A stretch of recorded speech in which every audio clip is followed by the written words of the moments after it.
Bon, c'est vrai que ça y est, c'est fait. Première soirée super, deuxième soirée un peu plus compliquée. Il y avait la bagarre Cédric Dylan et puis voilà, il a gagné.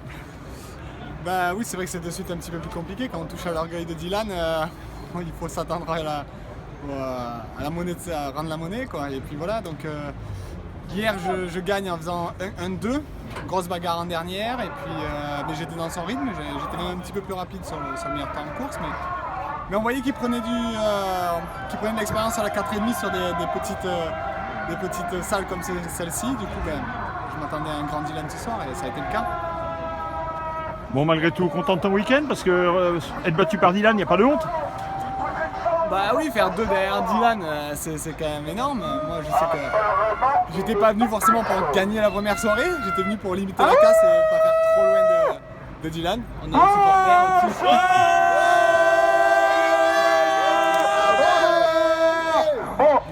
Allez, on déchire ton interview pour les fans. Ça marche en plus.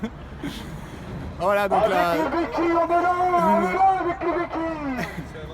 Bon, voilà, donc c'était un grand Marseille quand même ce samedi soir. Voilà. Vendredi, comme toujours, un petit peu plus timide, mais maintenant, voilà, on a fait de grosses bagarres cette seconde soirée. Je solde ça avec un 4-2-2. Donc voilà, c'est sûr que j'aurais préféré être King of Marseille, mais bon.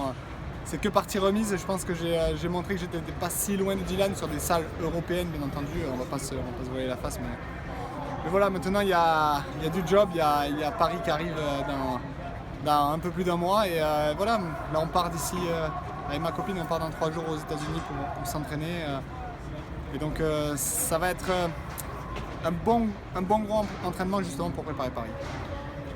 Tu disais hier, Paris, tu veux faire fort. Le meilleur moyen, c'est d'aller s'entraîner aux US dans d'excellentes conditions, puis de faire une course aussi. Oui, bah c'est sûr que faire une course, la Red Bull Straight Rhythm, c'est sûr que c'est une opportunité pour moi déjà de prendre du plaisir sur un demi de temps. Suzuki, qui a été fait par la société Bills Pipe, qui font des pots d'échappement. Et c'est vrai que c'est quelque chose que j'ai jamais fait, donc ça sera intéressant. Mais voilà, je vais surtout là-bas pour m'entraîner, prendre du rythme avec les Américains pour revenir à Paris. Prêt. C'est vrai qu'ici maintenant, à partir de maintenant, on sait qu'en octobre c'est difficile de s'entraîner. Il y a les pluies, la météo qui se rafraîchit un petit peu, donc ça devient délicat.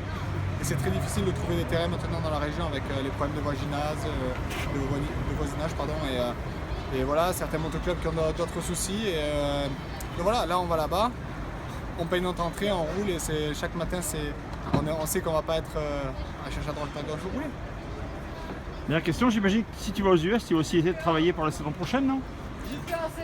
Oui, forcément, là, il y a le team HEP qui m'avait accueilli cette fin de saison aux États-Unis qui veut me revoir, qui veut me proposer quelque chose. Donc, on va en discuter là-bas. On n'a presque pas trouvé de deal au final, et puis ils sont revenus vers moi il y a quelques jours maintenant. Et donc, c'est pour ça que ça m'a validé un petit peu mon voyage pour aller. Pourquoi pas trouver un guidon pour 2019. Maintenant. Voilà, on va vraiment se préparer avant tout pour Paris, et ensuite ça c'est secondaire un petit peu parce que voilà, mon objectif c'est vraiment de trouver une stabilité aussi pour 2019, aussi bien aux US qu'en France. Merci Cédric, plein de bonnes choses aux US et à bientôt à Paris. Ça marche.